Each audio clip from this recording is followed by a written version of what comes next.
മാപ്പ് തെറ്റിച്ചല്ലേ, ഈ വളവും തിരിവുമല്ലേ, രാത്രിയായിരുന്നു. അപ്പം വെള്ളം കണ്ടില്ല.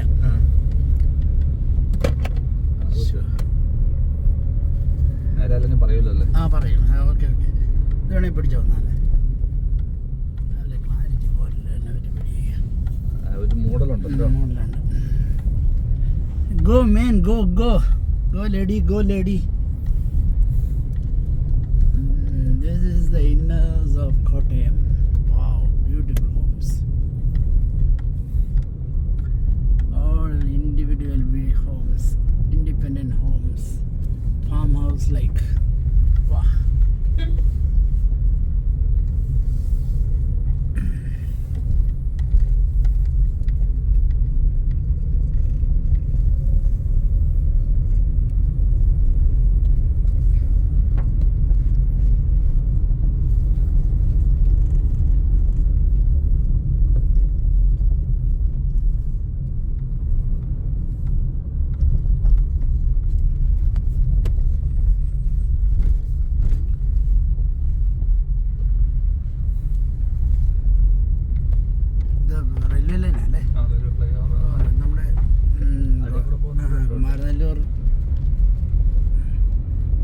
മീനച്ചിലാറ് നമ്മൾ കഴിഞ്ഞല്ലേ?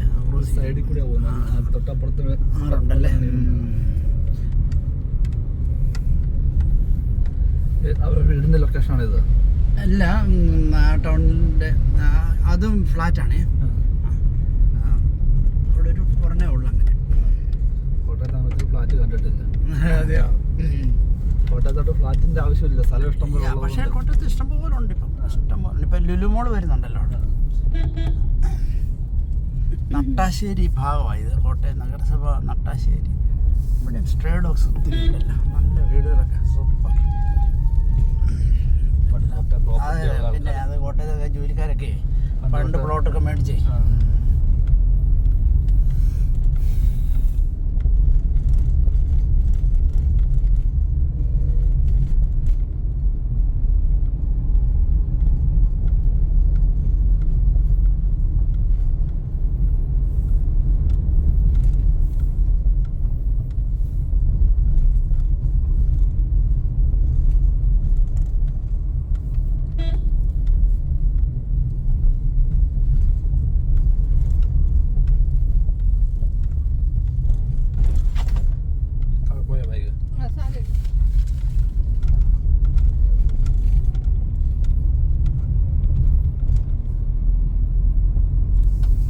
ഇത് ചുങ്കത്തെതിയാടോ എന്ന് പറഞ്ഞല്ലേ? College bypass road. Okay okay. ഇനി എത്ര മൈലുണ്ടോ? 10 മൈൽ, 8 മിനിറ്റ്, 1000 മീറ്റർ ഇനിയുള്ള അങ്ങോട്ട്. ശരി. റോട്ടിൽ ചെന്ന് okay okay. Beautiful homes in Kottayam. Take the next right onto Kottayam Medical College Bypass Road. Mammu വന്നു. Thank U.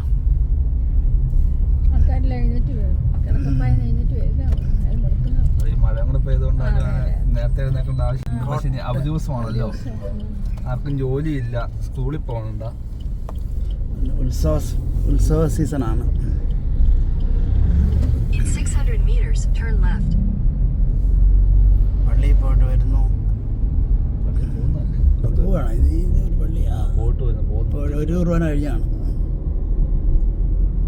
കുർബാനയ്ക്ക് തന്നെ ആളെ കിട്ടാറില്ല അന്നേരം. ഇപ്പൊ ആൾക്കാർ കുറവല്ലേ? ചെന്ന് കഴിഞ്ഞിട്ടുണ്ട് അന്നേരം പിരിവല്ലേ? ശരി.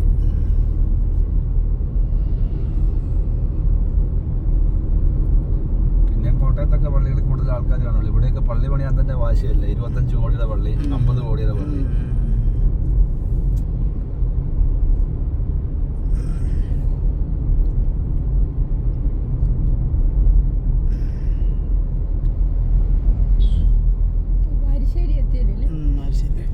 ഇത് ഫ്ലാറ്റ് കേട്ടോ. ഇതാണോ? കറക്റ്റ്. അപ്പം നമ്മൾ ജുവൽ ഹോംസ് ഇതാണോ? അതന്നെ. നമ്മൾ അവിടെ നിന്ന് ഇങ്ങോട്ട് വരണ്ടായിരുന്നു. അതെ അതെ, അതാ ചുങ്കത്തിന് അങ്ങോട്ട് പോകുന്നത്. അമ്മേ കൺകളിൽ കത്തുന്ന തീക്കടലോടെ പുളഞ്ഞു നീയൻ പിറവിക്കു വേണ്ടി ഇന്നും തോരാ ഉരുകിയൊലിക്കുന്നുവോ എന്റെ ക്രൂരമാം ചെയ്തികളൊക്കെ, എന്റെ ക്രൂരമാം ഭാഷകൾ കേൾക്കേ. നീ നൊന്തു പെറ്റവൻ, നിൻ ജീവരക്തം പകുത്തു പിറന്നവൻ, കത്തുന്ന സൂര്യന്റെ ശൗര്യം കളഞ്ഞും കലിതുള്ളിയാർക്കുന്ന കടലിന്റെ ഭാവം വെടിഞ്ഞും ഒരു ചെറു പൈതലായി കുഞ്ഞിളം കൈകളുയർത്തി പല്ലുമുളയ്ക്കാത്ത മോണകൾ കാട്ടി നിൻ മുന്നിലെത്തി വിളിക്കുന്നു ദീനം. അമ്മേ പൊറുക്കുക, സ്നേഹമാം നിൻ കരങ്ങളാൽ എന്നെ പുണരുക, അമൃതം പൊഴിക്കുന്ന നിന്മാറിലേക്ക് എന്നെ അണയ്ക്കുക, തങ്കം വിളയുന്ന നിൻ ചുണ്ടിണകളാൽ എന്റെ നെറ്റിയിൽ 1000 ചുംബനവർഷം പൊഴിക്കുക, എന്റെ ക്രൂരമാം പാപങ്ങളെല്ലാം പൊറുത്തു ചിരിക്കുക. എൻ ആദ്യ ശബ്ദം ശ്രവിച്ചു ചിരിച്ചതുപോലെ.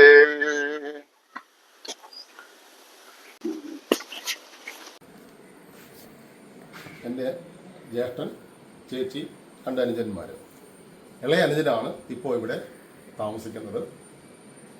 ഞാനിപ്പോൾ ഒരു സർജറി കഴിഞ്ഞ് വിശ്രമത്തിന് ഇവിടെ വന്നിരിക്കുകയാണ്. ഈ അവസരത്തിലാണ് എൻ്റെ സുഹൃത്ത് ഇവിടെ വന്നിട്ടുള്ളത്. എൻ്റെ കുട്ടിക്കാലത്ത് ഓടി നടന്ന പരിസരമാണ് ഇവിടെ. തൊട്ടടുത്തുള്ള കുടമാളൂർ ഗവൺമെൻറ് LP സ്കൂളിലാണ് എൻ്റെ പ്രാഥമിക വിദ്യാഭ്യാസം നടന്നത്. UP വിദ്യാഭ്യാസം അയ്മനത്തുള്ള PJM UP സ്കൂളിലാണ്. ഹൈസ്കൂൾ വിദ്യാഭ്യാസത്തിന് വീണ്ടും കുടമാളൂർ ഗവൺമെൻറ് ഹയർ സെക്കൻഡറി സ്കൂളിലേക്ക് വന്നു. 1976 ആണ് SSLC പാസ്സാവുന്നത്. പിന്നീട് 2 വർഷം CMS കോളേജിൽ പ്രീ ഡിഗ്രി കഴിഞ്ഞു. പിന്നീട് നാട്ടകത്തുള്ള കോട്ടയം ഗവൺമെൻറ് പോളിടെക്നിക്കിൽ ഇലക്ട്രിക്കൽ എൻജിനീയറിംഗിൽ 3 വർഷത്തെ പഠനം. ആ പഠനത്തിനിടയിലാണ് പ്രിയപ്പെട്ട സെന്നിയുമായി സൗഹൃദത്തിലാവുന്നതും ആ സൗഹൃദം ഇങ്ങനെ മുന്നോട്ട് കൊണ്ടുപോകുന്നതും ഇപ്പോഴും നല്ല സൗഹൃദത്തിലായിരിക്കുന്നത്. പിന്നെ എൻ്റെ ജീവിതം, ഔദ്യോഗിക ജീവിതം എന്ന് പറയുന്നത് KSRTCയിലായിരുന്നു. 1996 KSRTCയിൽ ജോലിയിൽ കയറുന്നത്. 81 പോളിടെക്നിക്കിലെ പഠിത്തം കഴിഞ്ഞിറങ്ങിയെങ്കിലും തുടർന്ന് ട്യൂട്ടോറിയൽ വിദ്യാഭ്യാസ മേഖലയിലേക്കാണ് കടന്നത്. ഞാൻ എൻ്റെ അവസാന പഠന സമയത്ത് തന്നെ ഇവിടെ നിന്നും കോളേജിലേക്ക് പോകുമ്പോഴും മടങ്ങി വരുമ്പോഴും സമീപത്തുള്ള വീട്ടിലുള്ള രക്ഷകർത്താക്കൾ എന്നോട് ചോദിക്കും, ഇവിടെ നിൻ്റെ പഠിത്തം തീർന്നില്ലേ എന്ന്. ഒരു ദിവസം ഞാൻ പറഞ്ഞു, ഇന്നുകൊണ്ട് എൻ്റെ പരീക്ഷ തീർന്നു എന്ന് പറഞ്ഞപ്പോൾ എന്നോട് പറഞ്ഞു, നീ നാളെ മുതൽ വന്ന് എൻ്റെ കുട്ടികളെ പഠിപ്പിക്കുക. അപ്പോൾ ഞാൻ പറഞ്ഞു, അയ്യോ എനിക്ക് പഠിപ്പിക്കാനൊന്നും അറിയില്ല എന്ന് പറഞ്ഞപ്പോൾ, നിനക്ക് എഴുതാനും വായിക്കാനും അറിയാമല്ലോ, എല്ലാ ഗൈഡുകളും ഇവിടെ ഉണ്ട്, നീ ആദ്യം ഗൈഡൊന്ന് വായിച്ച് പഠിക്കുക, പിന്നെ എൻ്റെ പിള്ളേരെ പഠിപ്പിക്കുക. അങ്ങനെ പറഞ്ഞ് അവിടെ മുതൽ പഠിപ്പീര് തുടങ്ങി. 10-20 വർഷത്തോളം കുട്ടികൾക്ക് സമാന്തര വിദ്യാഭ്യാസം ആ മേഖലയിൽ ഞാൻ പ്രവർത്തിച്ചു വന്നു. അങ്ങനെയാണ് 96 അതിനുശേഷം 96 KSRTCയിൽ എനിക്ക് ജോലി കിട്ടുന്നത്. പിന്നെ ഇതിൻ്റെ ഇടയ്ക്കുള്ള സാംസ്കാരിക പ്രവർത്തനങ്ങളൊക്കെ ധാരാളമായിട്ട് നടത്തി. 82 മുതൽ ട്യൂട്ടോറിയൽ വിദ്യാഭ്യാസം ആയിരുന്നു. അപ്പോൾ നമുക്ക് ഒരു ഇരിപ്പിടമുണ്ട്. അതുകൊണ്ട് തന്നെ സഹൃദയരായിട്ടുള്ള സുഹൃത്തുക്കളെ വിളിച്ചുകൂട്ടി സഹൃദയവേദി എന്ന ഒരു സാംസ്കാരിക സംഘടന രൂപീകരിച്ചു. 1982 മുതൽ അതിൻ്റെ പ്രവർത്തനങ്ങൾ വളരെ നല്ല രീതിയിൽ നടത്തി. നമ്മുടെ പ്രതിഭ എന്ന ട്യൂഷൻ ക്ലാസ്സിൽ എല്ലാ മാസവും ഒന്നാമത്തെ ഞായറാഴ്ച സഹൃദയരെ വിളിച്ചു കൂട്ടി വിവിധ വിഷയങ്ങളിൽ സംസാരിക്കുകയും സെമിനാർ നടത്തുകയും കവിയറിങ് നടത്തുകയും ഒക്കെ ചെയ്തു വന്നു. അക്കാലം മുതൽ ചെറിയ തോതിൽ കവിതകളൊക്കെ എഴുതി വന്നു. പല കവികളുമായി സൗഹൃദത്തിലായി. നിരവധി കവിയരങ്ങുകൾ ഇതിനോടകം സംഘടിപ്പിച്ചിട്ടുണ്ട്. KSRTCയിൽ നിന്ന് പിരിഞ്ഞു കഴിഞ്ഞിട്ടും ഇപ്പോഴും ആ സാംസ്കാരിക പ്രവർത്തനം തുടർന്നുകൊണ്ടിരിക്കുകയാണ്. ഇപ്പോൾ സഹൃദയവേദി ഇല്ല എങ്കിലും പരസ്പരം എന്ന ഒരു ലിറ്റിൽ മാസിക, അത് 2003 ആണത് തുടങ്ങുന്നത്. 2003 തുടങ്ങിയ പരസ്പരം മാസികയും അതിൻ്റെ പ്രവർത്തനങ്ങളും ഇപ്പോഴും തുടർന്നുകൊണ്ടിരിക്കുകയാണ്.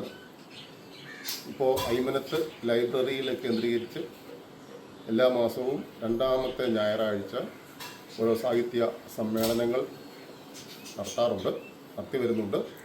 ഇതിൻ്റെ ഭാഗമായി നാളെ ഇപ്പോൾ ഒക്ടോബർ 13-13 തീയതി അയ്മനത്ത് ലൈബ്രറിയിൽ കവിതയുടെ രാഷ്ട്രീയം എന്ന വിഷയത്തിൽ ഒരു സെമിനാറും തുടർന്ന് കവിയരങ്ങും നടത്തുന്നുണ്ട്.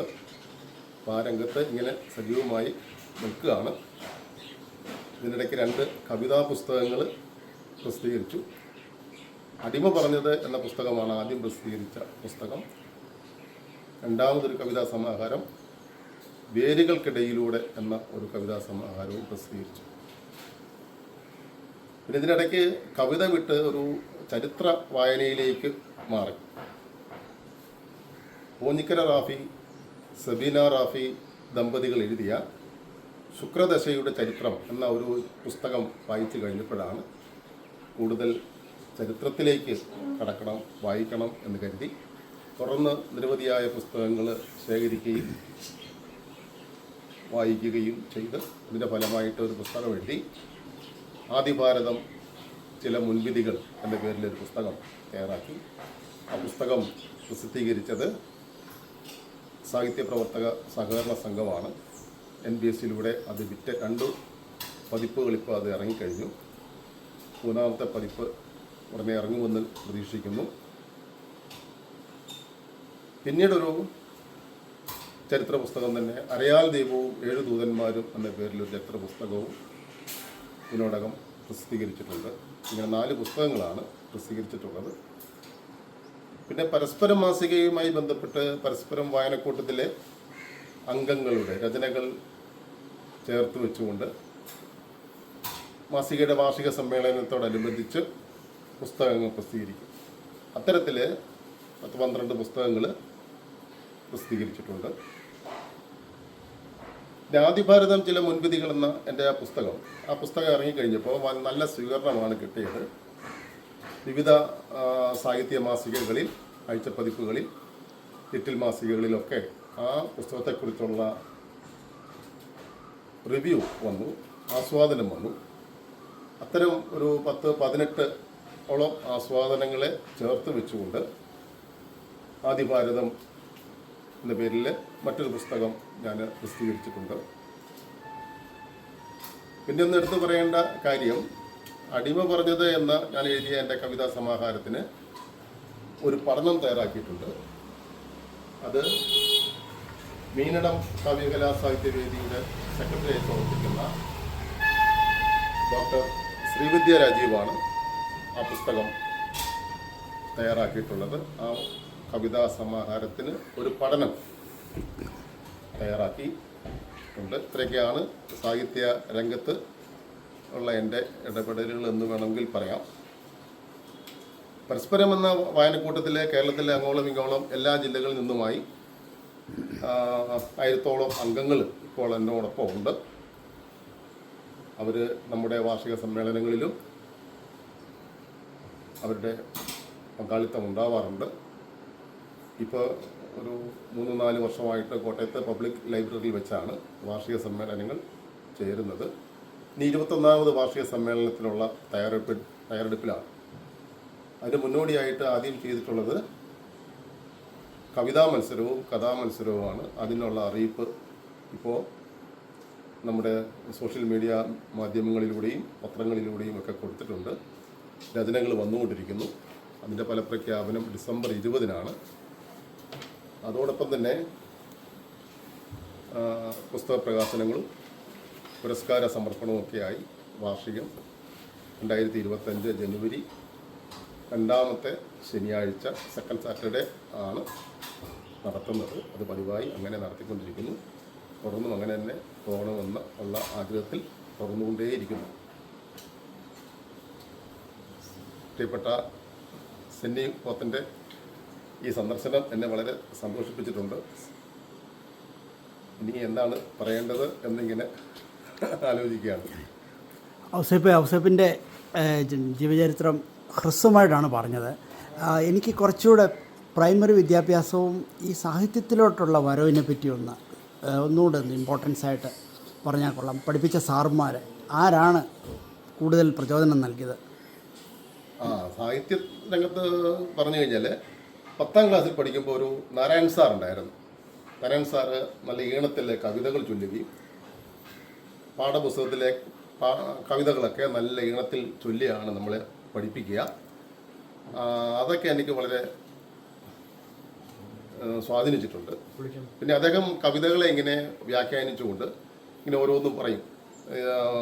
ഈ പൂക്കളെ ചിത്രശലഭങ്ങളായിട്ട് കാണുന്നു. അങ്ങനെ കാണാനുള്ള ഈ കഴിവ് അത് ഈ കവികൾക്കാണ്. ഇങ്ങനെ ഭാവനയിലൂടെ മറ്റൊന്ന് തലത്തിലേക്ക് പോകാനൊക്കെ കഴിയുന്നത് എന്ന് പറഞ്ഞാൽ കവികളെ അങ്ങനെ ഒത്തിരി ഉയർത്തി പറഞ്ഞുകൊണ്ടുള്ള ഒരു മിക്കവാറും ക്ലാസ്സുകളിലൊക്കെ അങ്ങനെ അദ്ദേഹം സംസാരിക്കും. കവിതകളെ നല്ല രീതിയിൽ ക്ലാസ്സിൽ അവതരിപ്പിക്കും. അപ്പോൾ അത് കൂടുതൽ കവിത വായിക്കാനുള്ള ഒരു പ്രചോദനം എനിക്ക് തന്നിട്ടുണ്ട്.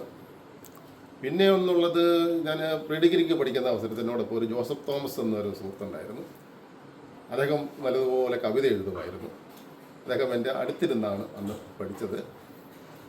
അദ്ദേഹത്തെ പിന്നീട് ഞാൻ കോളേജ് വിദ്യാഭ്യാസം കഴിഞ്ഞിട്ട് പിന്നെ കണ്ടിട്ടില്ല. അദ്ദേഹം നല്ല ഭംഗിയായിട്ട് കവിതകൾ എഴുതുമായിരുന്നു. അപ്പോൾ എനിക്കും അതുപോലെ കവിതകൾ എഴുതണം എന്നുള്ള ഒരു ആഗ്രഹം തോന്നുകയും ഞാനും പിന്നെ കവിതയ്ക്ക് വേണ്ടി ഇങ്ങനെ ശ്രമിച്ചുകൊണ്ട് ഇങ്ങനെ കവിത എഴുത്ത് ഇങ്ങനെ പരിശ്രമിച്ച് നടത്തിക്കൊണ്ടേയിരുന്നു. അക്കാലത്ത് എഴുതുന്നതൊന്നും കവിത ആയിരുന്നില്ല. ഞാനത് പലരെയും കാണിച്ചപ്പോഴും പറയുന്നത് ഇതൊന്നും കവിതയല്ല എന്നൊക്കെ പറയുമായിരുന്നു. പിന്നീട് പോളിടെക്നിക്കിൽ പഠിക്കുന്ന സന്ദർഭത്തിലാണ് പോളിടെക്നിക്ക് ഞങ്ങളുടെ ഒരു കോളേജ് മാഗസിൻ എഡിറ്ററായിട്ടുള്ള ഒരു സുരേഷ് ബാബു ഉണ്ടായിരുന്നു. സുരേഷ് ബാബുവാണ് എൻ്റെ കവിതകൾക്കൊരു പുതിയൊരു ഒരു ഒരു എനിക്കൊരു ഉപദേശമൊക്കെ തരികയും അങ്ങനെയൊക്കെ തരികയൊക്കെ ചെയ്തു. അക്കാലത്ത് ഞാൻ അതുവരെ എഴുതിയിരുന്ന കവിതകളെല്ലാം കൂടെ ഒരു എഴുതി എനിക്കൊരു ഒരുമാതിരിയൊക്കെ വൃത്തിയായിട്ട് എഴുതാനൊക്കെ കഴിയും. അതുകൊണ്ട് അങ്ങനെ ഹാൻഡ് റൈറ്റിങ് കയ്യെഴുത്തായിട്ട് ഒരു കവിതാ സമാഹാരം ഇങ്ങനെ പ്രസിദ്ധീകരിച്ചു. അന്ന് അതിന് അവതാരി എഴുതി തന്നതും സുരേഷ് ബാബുവാണ്. ഒരു അവതാരിയൊക്കെ എഴുതി അപ്പോൾ ഒരു പുസ്തകം പ്രസിദ്ധീകരിക്കുന്ന എല്ലാ ചുറ്റുവട്ടങ്ങളോടുകൂടി തന്നെ അങ്ങനെ ഒരു പുസ്തകം എഴുതി, കവിതകളൊക്കെ അങ്ങനെ എഴുതി. പിന്നെ അന്ന് പഠിക്കുന്ന സമയത്ത് തന്നെ ആണ് നാട്ടകം കോളേജ് തൊട്ടടുത്തുള്ള നാട്ടകം ഗവൺമെൻറ് കോളേജിൽ കടമനിട്ട കവിത ചൊല്ലാൻ വരുന്നത്. അപ്പോൾ അതൊക്കെ ആ കവിത ചൊല്ലൽ പോയി കേട്ടതും അദ്ദേഹം വളരെ ഗംഭീരമായ സ്വരത്തിൽ കവിതകൾ ചൊല്ലിയിടുന്നത് കേട്ടും ആ രീതിയിലൊക്കെ തന്നെ കവിത ചൊല്ലാൻ പിന്നെ ശ്രമിക്കുകയും ഒക്കെ ചെയ്ത് കവിതയിലേക്ക് അങ്ങനെ കടന്നു വരികയാണ് ചെയ്തത്. അങ്ങനെ വരുന്ന ഒരു ഘട്ടത്തിലാണ് പാലായിലുള്ള ഒരു സഹൃദയ സമിതി എന്ന ഒരു സംഘടനയുടെ കവിതാ മത്സരം എന്ന് പറഞ്ഞൊരു പത്രത്തിൽ പരസ്യം കാണുന്നത്. ഞാൻ അക്കാലത്ത് ഒരു കവിത എഴുതി ആ സഹൃദയ വേദിയുടെ മത്സരത്തിലേക്ക് അയച്ചു. ആ മത്സരത്തിൽ 1ാം സമ്മാനം കിട്ടിയ കവിയെ ഞാനിന്ന് ഓർക്കുന്നില്ല. 2ാം സ്ഥാനം കിട്ടിയ കവി ചേരാവള്ളി ശശിയായിരുന്നു. പിൽക്കാലത്തെ CMS കോളേജിൽ മലയാളത്തിൻ്റെ അധ്യാപകനായി വരികയും അവിടുന്ന് ഇപ്പോൾ വിരമിക്കുകയും ചെയ്തിട്ടുള്ള ഡോക്ടർ ചേരാവള്ളി ശശി സാറാണ്. 3ാം സ്ഥാനം കിട്ടി. അതിന് പ്രോത്സാഹന സമ്മാനം കിട്ടി. അപ്പോൾ ആ ഒരു ലിസ്റ്റിൽ കുരിപ്പുഴ ശ്രീകുമാറിൻ്റെ ജസ്സി എന്ന കവിതയും ആ കൂട്ടത്തിലുണ്ടായിരുന്നു. അപ്പോൾ അവർ സഹൃദയ സമിതി അതിൻ്റെ വാർഷിക സൗവനീർ പ്രിൻ്റ് ചെയ്യുകയും അതിൻ്റെ ഒരു കോപ്പി എല്ലാ അത് മത്സരത്തിൽ പങ്കെടുത്ത എല്ലാവർക്കും അയച്ചു കൊടുത്ത് കാണണം. അങ്ങനെയാണ് എനിക്കും ഒരു കോപ്പി കിട്ടുകയും അങ്ങനെ കുരിപ്പുഴ ശ്രീകുമാറിൻ്റെ ജെസ്സി എന്ന കവിത അതിൽ നിന്നാണ് ഞാൻ ആദ്യം വായിക്കുന്നത്. എനിക്ക് വളരെ ഒന്നാം സ്ഥാനം കിട്ടിയ കവിതയേക്കാൾ രണ്ടാം സ്ഥാനം കിട്ടിയ കവിതയേക്കാളൊക്കെ എനിക്ക് ഇഷ്ടപ്പെട്ടത് ആ ജെസ്സി എന്ന കവിതയായിരുന്നു. ആ കവിത ഏറെ വായിക്കുകയും അതിങ്ങനെ കാണാപ്പാഠം പഠിച്ചു തന്നെ നടന്ന ഒരു വ്യക്തിയാണ് ഞാൻ. അങ്ങനെ കവിതയിലേക്ക് അങ്ങ് ആകുകയാണ് ചെയ്തത്. പിന്നെ ഇപ്പോൾ കവിത എഴുതാൻ വളരെ ബുദ്ധിമുട്ടാണ്. കവിത എഴുത്ത് ഇപ്പം വിട്ടുപോയെന്ന് വേണമെങ്കിൽ പറയാം. ഞാൻ ചരിത്രം വായനയിലേക്ക് കടന്നതുകൊണ്ട് അങ്ങനെ സംഭവിച്ചിരിക്കുകയാണ്. ഇപ്പോൾ ഒരു കുറേ കാലമായിട്ട് ആധുനിക കവിതകളൊന്നും ഇപ്പം ഞാൻ വായിക്കുന്നില്ല. ഞാനൊരു ചരിത്ര പുസ്തകത്തിൻ്റെ രചനയിലാണ്. അതുകൊണ്ട് അതിൻ്റെ ബന്ധം വിട്ടുപോകാതിരിക്കാൻ ഞാൻ മറ്റ് ഈ സർഗാത്മക കൃതികളുടെ വായനയിൽ നിന്നും മനഃപൂർവ്വം ഒഴിഞ്ഞു നിൽക്കുകയാണ്. അതൊരു കുറവായിട്ട് എനിക്ക് തോന്നുന്നുണ്ട്. കവിത എഴുത്തിൽ വന്ന കുറവ് അങ്ങനെയാണ്. ഞാൻ ആദിഭാരതം ചില മുൻവിധികൾ എഴുതിയതിൻ്റെ തുടർച്ച എന്നോണം ദക്ഷിണ കേരള ചരിത്രത്തെ എടുത്താനുള്ള ഒരു ശ്രമമാണ് ആ പുസ്തകത്തിലൂടെ നടത്തുന്നത്. അതിൻ്റെ ഒരു 4 അധ്യായം ഞാൻ എഴുതി കഴിഞ്ഞിട്ടുണ്ട്. ഇനി 3 അധ്യായം കൂടി എഴുതണം. 3 അധ്യായം എഴുതേണ്ടതിൻ്റെ ഒരു സ്കെച്ച് ഞാൻ ഇട്ട് വെച്ചിട്ടുണ്ട്. അത് എഴുതി പൂർത്തീകരിക്കണം. അതാണ് ഇപ്പോൾ എൻ്റെ ലക്ഷ്യം. അതിനുവേണ്ടി കവിതകളൊന്നും ഇപ്പോൾ അധികം എഴുതുകയും അങ്ങനെ വായിക്കുകയും ചെയ്യുന്നില്ല. പിന്നെ പണ്ട് പാടിയ സ്വന്തം കവിതകളൊക്കെ ഇങ്ങനെ മനസ്സിലുണ്ട്. അതൊക്കെ ഇങ്ങനെ ചൊല്ലി നിൽക്കും. ജെസ്സിയുടെ കവിത 2 ലൈൻ ഇപ്പോഴും ഓർമ്മയുണ്ടോ? ജെസ്സി എന്ന കവിത. ജെസ്സി നിനക്കെന്തു തോന്നി പെത്തടിൻ തുന്നിയ മാന്ത്രികപ്പട്ടിൽ നാം സ്വപ്നശൈലങ്ങളിൽ ചെന്നു ചുംബിക്കവേ ലോത്തിന്റെ പെൺമക്കളച്ഛനെ പ്രാപിച്ച വാർത്തയിൽ കൗമാരഭാരം നടുങ്ങവേ കുംഭസാരക്കൂട്ടിൽ മൊഴിമൊട്ടി നിൽക്കവേ. അടിമ പറഞ്ഞത്, വല്യപ്പൻ എന്നോടൊരിക്കൽ പറഞ്ഞു, പണ്ട് വല്യപ്പനോട് വല്യപ്പൻ്റെ അപ്പൻ പറഞ്ഞ കാര്യം, ഉള്ളിലടങ്ങാത്ത കടലുമായി അന്നു പാടിപ്പറഞ്ഞതും ഇന്നു ഞാൻ ഓർക്കുന്നു. അന്ന് പാടിപ്പറഞ്ഞതും ഇന്നു ഞാൻ ഓർക്കുന്നു. ഇടതു കൈയിൽ ജ്വലിക്കുന്ന പന്തവും വലതു കൈയിൽ ബലമുള്ള വടിയുമായി പുലരിക്കു മുമ്പേ ഇരുട്ടിന്റെ മറകേറി പാഞ്ഞുവരും തമ്പ്രാന്റെ പട്ടികൾ. എല്ലുന്തിയ ഞങ്ങളുടെ കോലങ്ങൾ തളർന്നുറങ്ങുന്ന കുടിലുകളിലെ കിരമ്പിക്കയറും അവർക്കില്ല ആൺപെൺ ഭേദവും പ്രായവും. അയ്യോ, തെറ്റിപ്പോയില്ല. ഞാനിപ്പോൾ നിൽക്കുന്നത് ഞാൻ ജനിച്ചു വളർന്ന വീട്ടുമുറ്റത്താണ്. എൻ്റെ മാതാപിതാക്കൾക്ക് 4 ആൺമക്കളും ഒരു പെൺകുട്ടിയുമായിരുന്നു. എൻ്റെ ജ്യേഷ്ഠൻ, ചേച്ചി, 2 അനുജന്മാർ. ഇളയ അനുജനാണ് ഇപ്പോൾ ഇവിടെ താമസിക്കുന്നത്.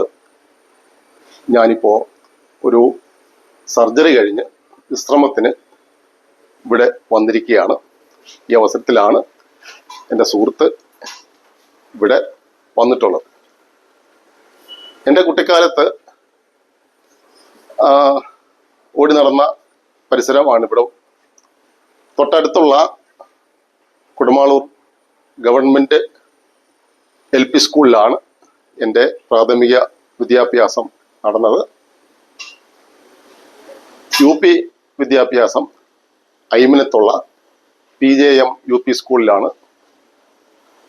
ഹൈസ്കൂൾ വിദ്യാഭ്യാസത്തിന് വീണ്ടും കുടമാളൂർ ഗവൺമെൻറ് ഹയർ സെക്കൻഡറി സ്കൂളിലേക്ക് വന്നു. 1976 ആണ് SSLC പാസ്സാവുന്നത്.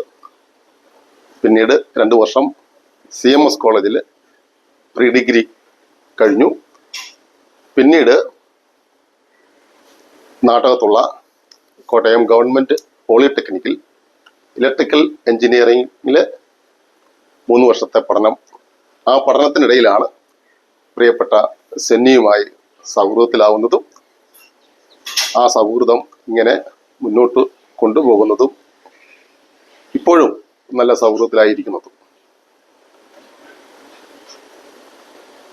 പിന്നെ എൻ്റെ ജീവിതം, ഔദ്യോഗിക ജീവിതം എന്ന് പറയുന്നത് KSRTCയിലായിരുന്നു. 1996 KSRTCയിൽ ജോലിയിൽ കയറുന്നത്. 81 പോളിടെക്നിക്കിലെ പഠിത്തം കഴിഞ്ഞിറങ്ങിയെങ്കിലും തുടർന്ന് ട്യൂട്ടോറിയൽ വിദ്യാഭ്യാസ മേഖലയിലേക്കാണ് കടന്നത്. ഞാൻ എൻ്റെ അവസാന പഠന സമയത്ത് തന്നെ ഇവിടെ നിന്നും കോളേജിലേക്ക് പോകുമ്പോഴും മടങ്ങി വരുമ്പോഴും സമീപത്തുള്ള വീട്ടിലുള്ള രക്ഷകർത്താക്കൾ എന്നോട് ചോദിക്കും, ഇവിടെ നിന്റെ പഠിത്തം തീർന്നില്ലേ എന്ന്. ഒരു ദിവസം ഞാൻ പറഞ്ഞു, ഇന്നുകൊണ്ട് എൻ്റെ പരീക്ഷ തീർന്നു എന്ന് പറഞ്ഞപ്പോൾ എന്നോട് പറഞ്ഞു, നീ നാളെ മുതൽ വന്ന് എൻ്റെ കുട്ടികളെ പഠിപ്പിക്കുക. അപ്പൊ ഞാൻ പറഞ്ഞു, അയ്യോ എനിക്ക് പഠിപ്പിക്കാനൊന്നും അറിയില്ല എന്ന് പറഞ്ഞപ്പം, നീ എനക്ക് എഴുതാനും വായിക്കാനും അറിയാമല്ലോ, എല്ലാ ഗൈഡുകളും ഇവിടെ ഉണ്ട്, നീ ആദ്യം ഗൈഡ് ഒന്ന് വായിച്ച് പഠിക്കുക, പിന്നെ എൻ്റെ പിള്ളേരെ പഠിപ്പിക്കുക. അങ്ങനെ പറഞ്ഞ് അവിടെ മുതൽ പഠിപ്പീര് തുടങ്ങി. 10-20 വർഷത്തോളം കുട്ടികൾക്ക് സമാന്തര വിദ്യാഭ്യാസം ആ മേഖലയിൽ ഞാൻ പ്രവർത്തിച്ചു വന്നു. അങ്ങനെയാണ് 96 അതിനുശേഷം 96 KSRTCയിൽ എനിക്ക് ജോലി കിട്ടുന്നത്.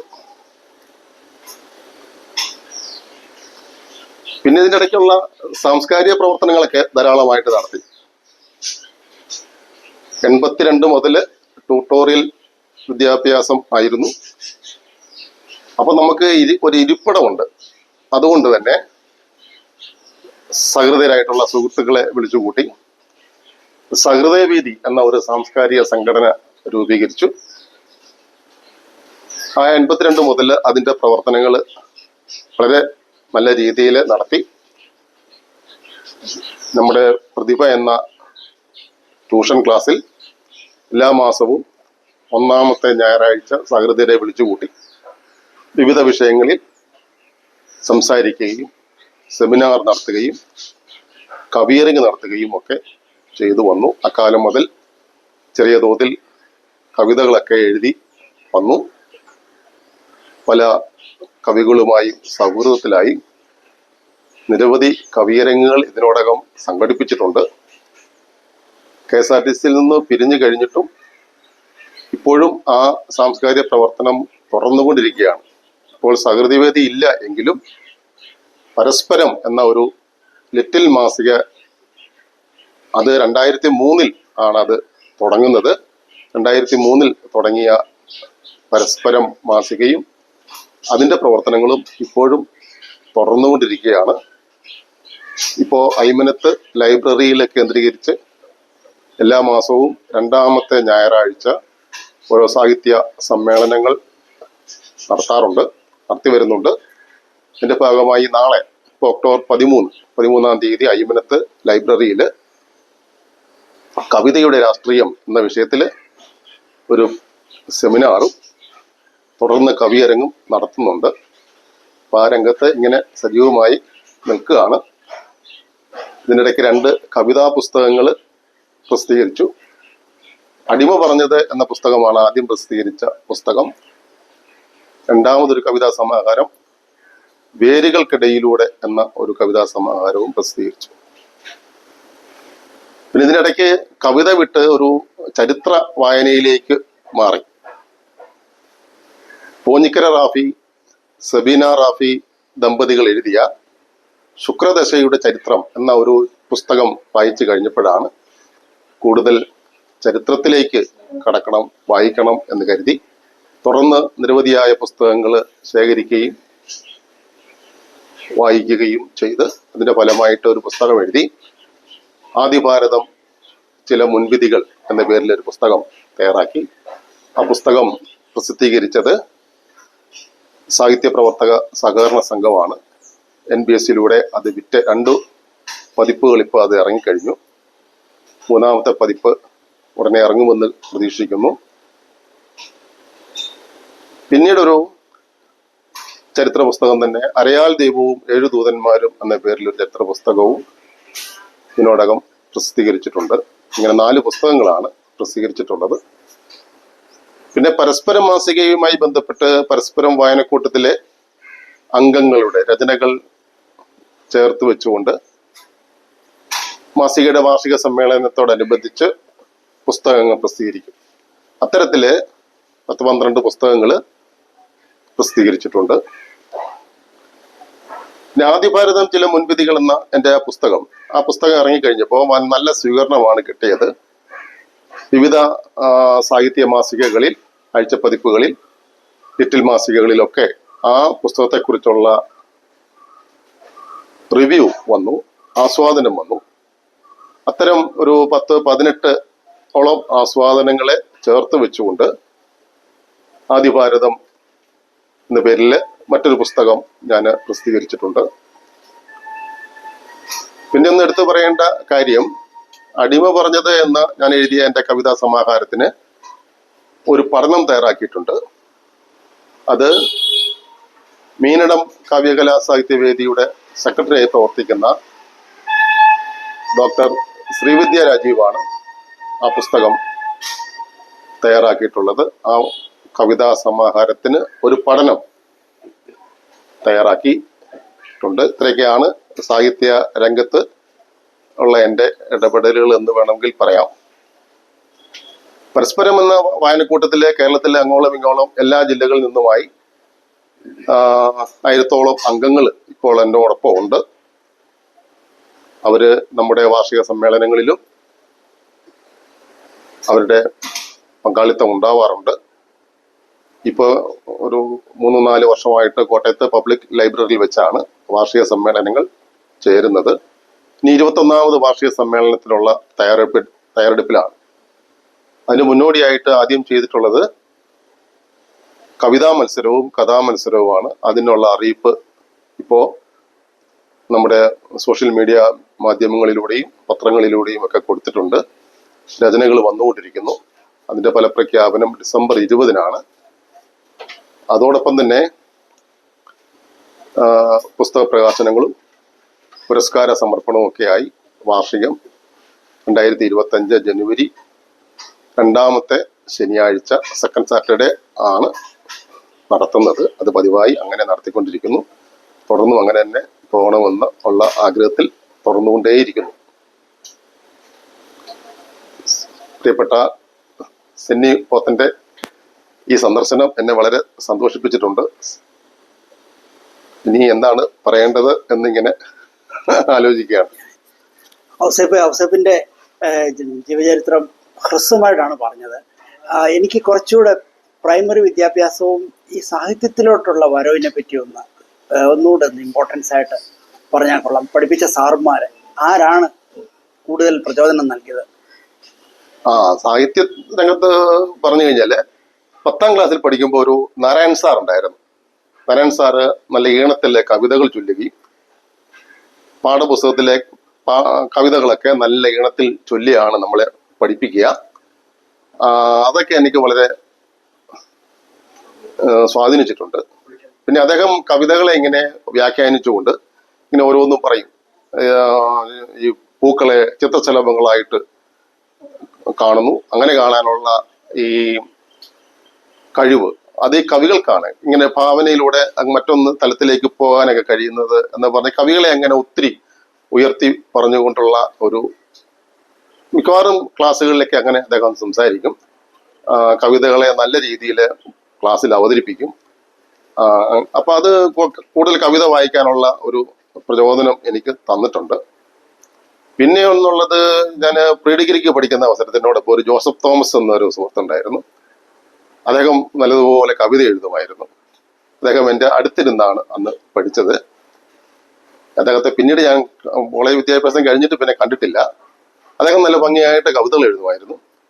അപ്പൊ എനിക്കും അതുപോലെ കവിതകൾ എഴുതണം എന്നുള്ള ഒരു ആഗ്രഹം തോന്നുകയും ഞാനും പിന്നെ കവിതയ്ക്ക് വേണ്ടി ഇങ്ങനെ ശ്രമിച്ചുകൊണ്ട് ഇങ്ങനെ കവിത എഴുത്ത് ഇങ്ങനെ പരിശ്രമിച്ച് നടത്തിക്കൊണ്ടേയിരുന്നു. അക്കാലത്തൊന്നും എഴുതുന്നതൊന്നും കവിത ആയിരുന്നില്ല. ഞാനത് പലരെയും കാണിച്ചപ്പോഴും പറഞ്ഞത് ഇതൊന്നും കവിതയല്ല എന്നൊക്കെ പറയുമായിരുന്നു.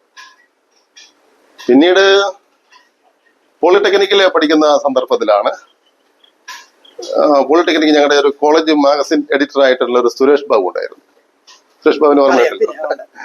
സുരേഷ് ബാബുവാണ് എൻ്റെ കവിതകൾക്കൊരു പുതിയൊരു ഒരു ഒരു ഒരു എനിക്കൊരു ശുഭോദേശമൊക്കെ തരികയും അങ്ങനെയൊക്കെ തരികയൊക്കെ ചെയ്തത്. അക്കാലത്ത് ഞാൻ അതുവരെ എഴുതിയിരുന്ന കവിതകളെല്ലാം കൂടെ ഒരു എഴുതി എനിക്കൊരു ഒരുമാതിരിയൊക്കെ വൃത്തിയായിട്ട് എഴുതാൻ കഴിയും. അതുകൊണ്ട് അങ്ങനെ ഹാൻഡ് റൈറ്റിങ് കയ്യെഴുത്തായിട്ട് ഒരു കവിതാ സമാഹാരം ഇങ്ങനെ പ്രസിദ്ധീകരിച്ചു.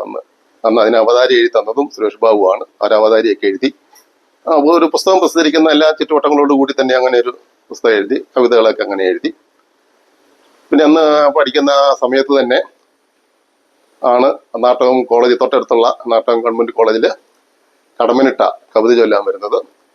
അപ്പൊ അതൊക്കെ ആ കവിത ചൊല്ലൽ പോയി കേട്ടതും അദ്ദേഹം വളരെ ഗംഭീരമായ സ്വരത്തിൽ കവിതകൾ ചൊല്ലിയിടുന്നതും കേട്ടും ആ രീതിയിലൊക്കെ തന്നെ കവിത ചൊല്ലാൻ പിന്നെ ശ്രമിക്കുകയും ഒക്കെ ചെയ്ത് കവിതയിലേക്ക് അങ്ങനെ കടന്നു വരികയാണ് ചെയ്തത്.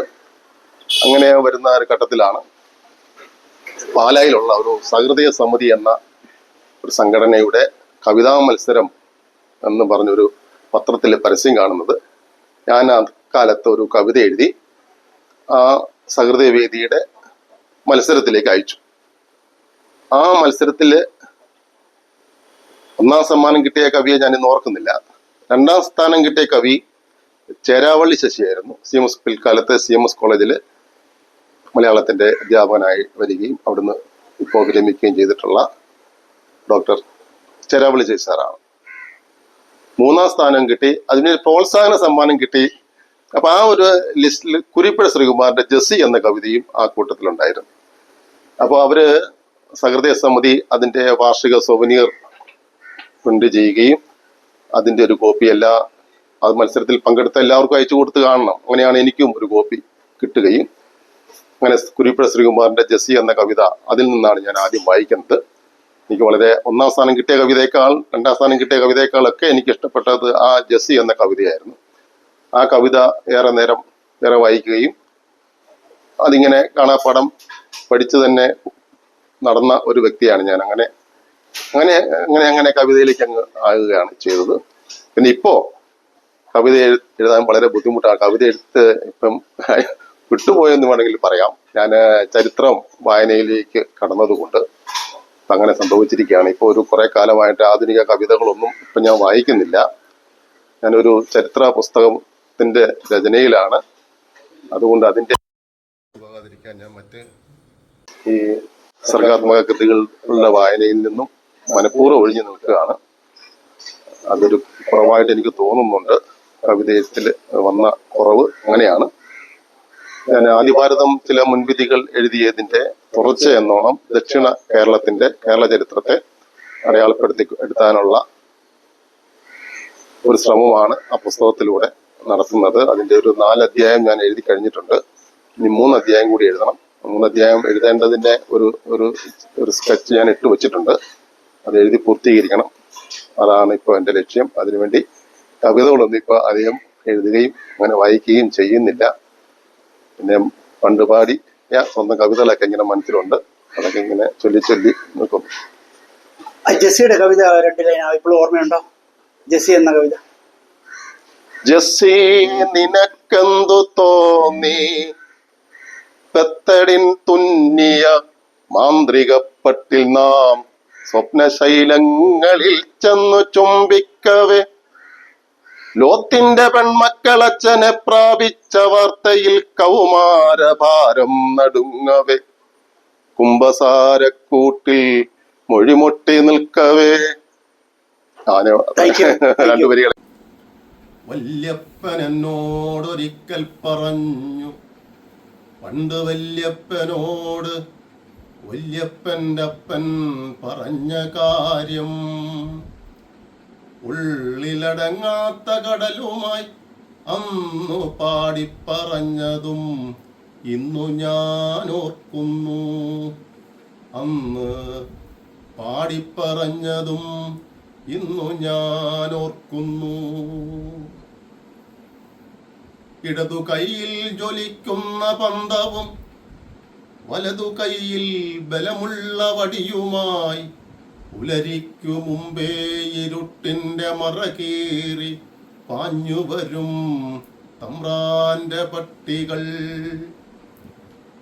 എല്ലുന്തിയ ഞങ്ങളുടെ കോലങ്ങൾ തളർന്നുറങ്ങുന്ന കുടിലുകളിലേക്കിരമ്പിക്കയറും. അവർക്കില്ല ആൺപെൺ ഭേദവും പ്രായവും.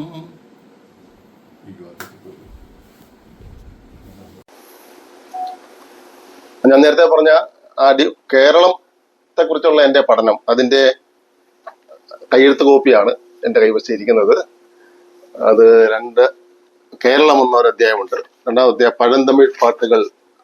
ആ പഴന്തമിഴ് പാട്ടുകളിൽ നിന്നും സംഘകാല കൃതികളിൽ നിന്നും കേരളത്തിന്റെ ചരിത്രം കണ്ടെടുക്കുക എന്നുള്ള ലക്ഷ്യത്തോടുകൂടിയുള്ളതാണ്. തമിഴകവും പുറനാനൂറും ഒരു അധ്യായമുണ്ട്. പുറനാനൂറ് എന്ന് പറയുന്ന സംഘകാല കൃതിയാണ്. ആ കൃതിയിൽ നിന്നും കേരള ചരിത്രത്തെ കണ്ടെടുക്കാനുള്ള ശ്രമമാണ്. പിന്നെ ചേരളം എന്നൊരു അധ്യായമുണ്ട്. ചേരളം സംഘകാല കൃതിയിലെ ഒരു കൃതി, പതിറ്റുപ്പത്ത് എന്നൊരു കൃതിയുണ്ട്. ആ കൃതി 10 ചേര രാജാക്കന്മാരെ കുറിച്ചുള്ള കൃതിയാണ്. ആ കൃതിയിലൂടെ കേരളത്തിന്റെ പഴയകാല കാര്യങ്ങൾ അടുത്തറിയുക എന്നിങ്ങനെ 4 അധ്യായമാണ് എഴുതി പൂർത്തീകരിച്ചിട്ടുള്ളത്. ഇനി ബാക്കി കൂടി എഴുതി ഈ പുസ്തകം ഉടനെ പ്രസിദ്ധീകരിക്കണം എന്നാണ് ഞാൻ ആഗ്രഹിക്കുന്നത്. ഇപ്പൊ ഞാൻ എഴുതിയ ഒരു അടിമ പറഞ്ഞത് എന്ന കവിതാ സമാഹാരമാണ് എൻ്റെ ആദ്യത്തെ പുസ്തകം. ഞാൻ അടിമ പറഞ്ഞത് എന്ന കവിത ഒന്ന് ചൊല്ലാം. ഒരു 10-15 മിനിറ്റ് നേരം കാണും കവിത. അടിമ പറഞ്ഞത്. വല്യപ്പൻ എന്നോടൊരിക്കൽ പറഞ്ഞു, പണ്ട് വല്യപ്പനോട് വല്യപ്പൻ്റെ അപ്പൻ പറഞ്ഞ കാര്യം. ഉള്ളിലടങ്ങാത്ത കടലുമായി അന്നു പാടിപ്പറഞ്ഞതും ഇന്നു ഞാൻ ഓർക്കുന്നു. അന്ന് പാടിപ്പറഞ്ഞതും ഇന്നു ഞാൻ ഓർക്കുന്നു. ഇടതു കൈയിൽ ജ്വലിക്കുന്ന പന്തവും വലതു കൈയിൽ ബലമുള്ള വടിയുമായി ഇരുട്ടിന്റെ മറകേറി പാഞ്ഞുവരും തമ്പ്രാന്റെ പട്ടികൾ. എല്ലുന്തിയ ഞങ്ങളുടെ കോലങ്ങൾ തളർന്നുറങ്ങുന്ന കുടിലുകളിൽ ഒന്നിലേക്കിരമ്പിക്കയറും. അവർക്കില്ല ആൺപെൺ ഭേദവും പ്രായവും. ഞങ്ങളുടെ കുഞ്ഞുങ്ങൾ പെണ്ണുങ്ങൾ വൃദ്ധരും അടികൊണ്ടു പുളയും അലറിക്കരയും. അതു കേട്ടു ചകിതരായി ഞെട്ടിയുണരും മറുകുടിലുകളെല്ലാം. പ്രഭാതമായി സൂര്യൻ കണ്ണു തുറക്കും മുമ്പേ കാലദോഷങ്ങളെല്ലാം സഹിച്ച് മാടിനോടൊത്തു മുഖം വലിച്ചും ചേറിൽ പുതഞ്ഞും പകൽ നിറയപ്പണിയും 100 മേനി മതിലകമെത്തണം. അന്തിക്കു കൂരയിൽ കൂലിയായി കിട്ടിയ നെല്ലുമായെത്തും. അതു പുഴുങ്ങി വറുത്തു കുത്തി അരിതിളച്ചു കഞ്ഞിയാകും മുമ്പേ രാവേറെ വിശന്നിരുന്ന ഞങ്ങളുടെ കുഞ്ഞുങ്ങൾ തളർന്നുറങ്ങും. അവർക്കെന്നും അത്താഴപ്പട്ടിണി. കൂരയിൽ വിളക്കണയും നേരം പാതിരാവാകും. പിന്നെ ഒറ്റയുറക്കം മരണതുല്യം. നാളെ ഏതു കുടിലിലേക്കാണ് തമ്പ്രാന്റെ പട്ടികളെത്തുന്നത് എന്ന ചിന്ത ലേശവുമില്ലാതെ. അടിമ പറഞ്ഞത് 2ാം ഭാഗമാണ്. ഇതില് അടിമകളെ വിൽക്കുന്ന ഒരു സന്ദർഭമാണ് പ്രതിപാദിക്കുന്നത്. അടിമ പറഞ്ഞത്. വല്യപ്പൻ എന്നോടൊരിക്കൽ പറഞ്ഞു, പണ്ട് വല്യപ്പനോട് വല്യപ്പൻ്റെ അപ്പൻ പറഞ്ഞ കാര്യം. ഉള്ളിലടങ്ങാത്ത കടലുമായി അന്നു പാടിപ്പറഞ്ഞതും ഇന്നു ഞാൻ ഓർക്കുന്നു. കൊയ്ത്തും മെതിയും കഴിഞ്ഞൊരു കാലം വിളനൂറു നൂറായി പാറ്റിക്കൊഴിച്ച് മതിലകം പത്തായമെത്തിക്കഴിച്ച നാൾ കുടിമൂപ്പൻ മടവതി പാടി പറകൊട്ടിത്തുള്ളിപ്പാടി കുടിമക്കളും ഉല്ലാസത്തിൻ പൂത്തിരി കത്തിച്ചാടിപ്പാടി ഉറഞ്ഞൊരു രാവിൽ ഒരു വെള്ളിടി വെട്ടിയ പോലെ കുടിതോറുമെത്തിക്കുരച്ചു തമ്പ്രാന്റെ പട്ടികൾ. പണികളെ നിങ്ങൾക്കു നാളെ മതിലകത്താണുച്ചയൂണ്. മുറ്റത്തെ കുഴിയിലെ ഇല വീഴ്ത്തും കരിക്കാടിയല്ല തൂശനിലയിൽ പുന്നല്ലിന്നരിച്ചോറു തന്നെ. കുടിലായ കുടിലുകളിലെല്ലാം അഗ്നിപർവ്വതങ്ങൾ പൊട്ടിച്ച് തീക്കാറ്റുപോലെ കുതിച്ചു പട്ടികൾ. അമ്മയമ്മൂമ്മമാർ അപ്പനപ്പൂപ്പന്മാർ മാറി മാറി പുണർന്നും പിന്നെ മക്കളെ ഓരോന്നെടുത്തുമ്മ വെച്ചും വാവിട്ടുറക്കെ കരഞ്ഞു കുടിലുകൾ വെന്തു.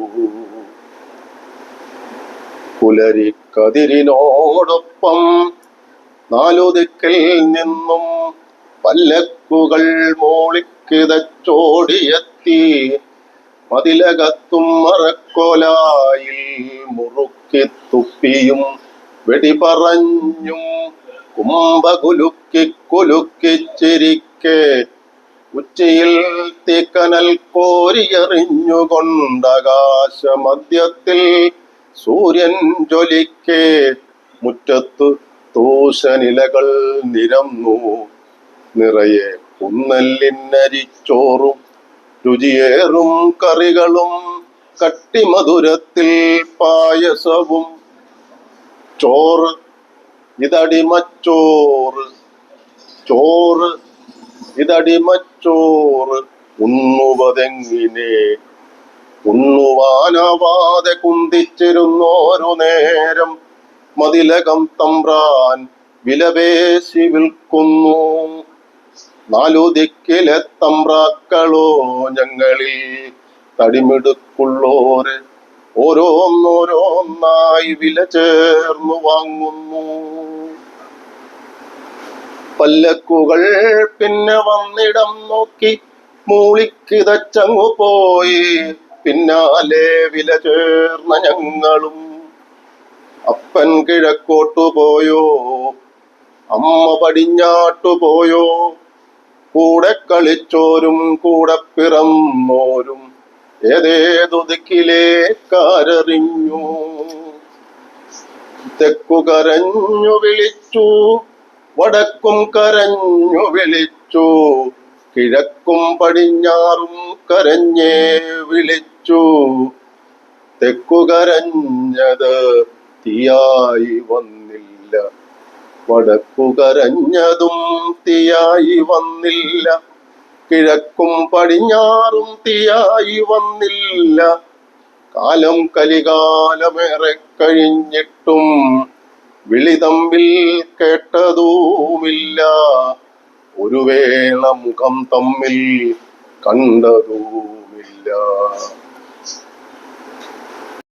അടിമ പറഞ്ഞത് കവിതയിലെ മൂന്നാമത്തെ ഭാഗമാണ്. വല്യപ്പൻ എന്നോടൊരിക്കൽ പറഞ്ഞു, പണ്ട് വല്യപ്പനോട് വല്യപ്പൻ്റെ അപ്പൻ പറഞ്ഞ കാര്യം. ഉള്ളിലടങ്ങാത്ത കടലുമായി അന്നു പാടിപ്പറഞ്ഞതും ഇന്നു ഞാൻ ഓർക്കുന്നു. തെക്കു തെക്കുള്ളൊരു കോയിക്കൽ തമ്പ്രാന്റെ അടിമയായി, അടിമയ്ക്കു മകനായി, പണിയിൽ മെടുക്കനായി, കരിവീട്ടിക്കാതലായി അങ്ങനെ ഞാനോ വളർന്ന കാലം.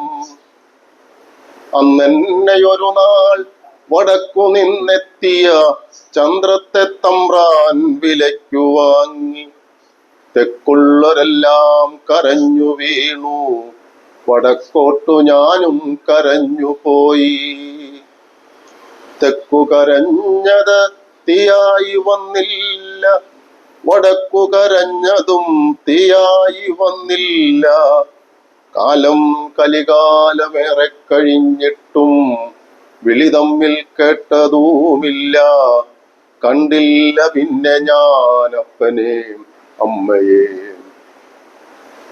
മട വീണു പാടം തകർന്ന നാൾ തമ്പ്രാൻ മടയിൽ കുരുതിയായി മാറ്റിയോരടിമതൻ മകൾ പകച്ചോടിയൻ ചാര വന്നു, പേടമാൻ പോലെ പതുങ്ങി നിന്നു.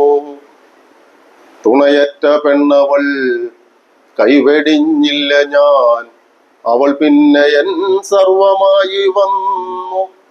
ഞങ്ങൾക്കൊരുണ്ണി ഓരോമനപ്പൂങ്കനി പിറന്നിട്ട് 10 നാൾ പോലും തികഞ്ഞതില്ല. അന്ന് പാടത്തു ഞാറു നടുന്ന കാലം വന്നു തമ്പ്രാൻ അവളെ പണിക്കിറക്കി. തേറ്റുകുളിയൊന്നും തീരാത്ത പെണ്ണവൾ കുഞ്ഞിനുതരുതരെ മുത്തം കൊടുത്തിട്ട് വിങ്ങുന്ന നെഞ്ചോടമർത്തിപ്പിടിച്ചിട്ട് മാറു ചുരത്തി വയറു നിറച്ചിട്ട് ചിറയിലെ ചാഞ്ഞൊരു മാമരച്ചില്ലയിൽ തൊട്ടില്ലൊരുക്കി ഉറക്കി കിടത്തി. തീക്കണ്ണുമായി വരമ്പത്തു തമ്പ്രാനും തീക്കനലായി തലയ്ക്കുമേൽ സൂര്യനും കണ്ണിമ ചിമ്മാതെ മത്സരിച്ചങ്ങനെ പകൽവാണു ക്രൂരം ജ്വലിച്ചു നിന്നു. പൂക്കൈത മറപറ്റിപ്പോയ നേരം തമ്പ്രാൻ വരം വീന്നകന്ന നേരം മുതുകത്തെ കല്ലങ്ങെടുത്തു മാറ്റിയിട്ടവൾ തൻ മണിക്കുഞ്ഞിൻ്റെ അരികിലെത്തി. 100 തകർന്നു ചുരത്തേണ്ട മാറിടം ആ കാഴ്ചയെങ്ങിനെ ഞാൻ പറയും.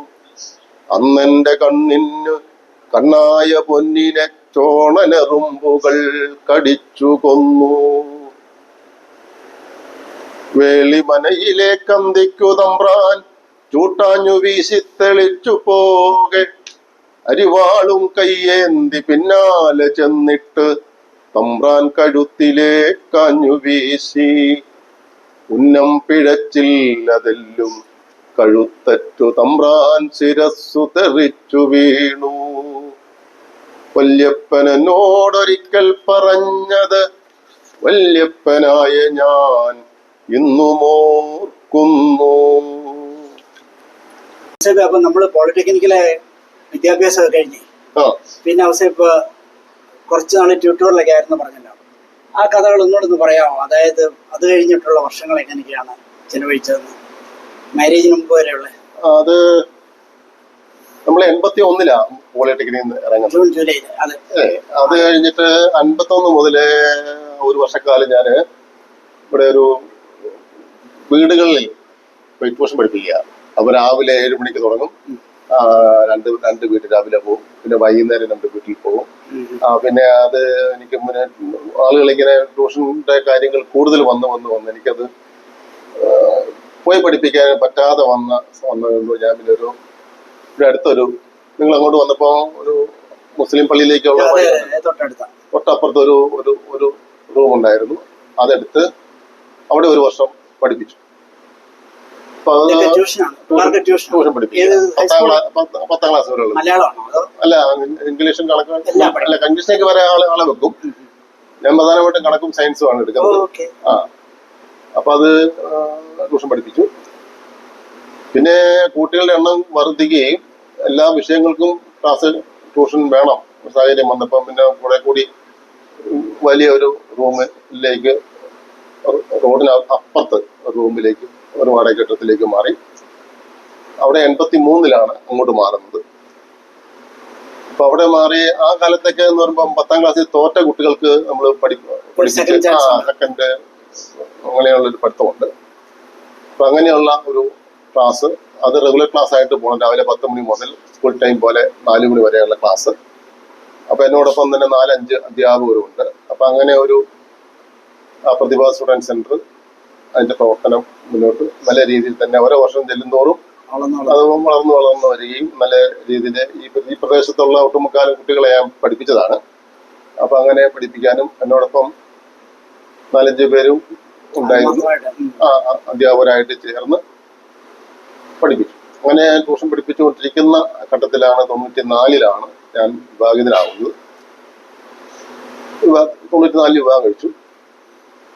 വിവാഹം കഴിച്ച് 2 വർഷം കഴിഞ്ഞപ്പോഴാണ് പിന്നെ 96 KSRTC ജോലി കിട്ടുന്നത്. KSRTC ജോലി കിട്ടിയെങ്കിലും അത് തിരുവനന്തപുരത്താണ് ജോലി. അപ്പൊ അത് അന്നത്തെ ശമ്പളം എന്ന് പറയുന്നത് എനിക്ക് അവിടെ താമസിക്കാനുള്ള കാര്യം ഇല്ലാത്ത ഒരു സാഹചര്യമാണ്. അപ്പൊ എനിക്ക് ഇവിടെ ട്യൂട്ടോറിയൽ പഠിപ്പിച്ച് നടന്ന സമയത്ത് കിട്ടുന്നതിന്റെ പകുതി പോലും എനിക്ക് KSRTC കിട്ടുന്നില്ല. അതുകൊണ്ട് ഞാൻ പിന്നെ ജോലിക്ക് പോകാതിരുന്ന 3-4 മാസത്തോളം ഞാൻ ജോലിക്ക് പോയില്ല. ഞാൻ ജോലിക്ക് പോകുന്നില്ല, എനിക്ക് ജോലി വേണ്ട, ഞാൻ ട്യൂഷൻ പഠിപ്പിച്ച് തന്നെയായിരുന്നു. ഇപ്പോഴാണ് KSRTC-യിലുള്ള മറ്റൊരു ഉദ്യോഗസ്ഥൻ അഴിമതി താമസിക്കുന്നുണ്ട്.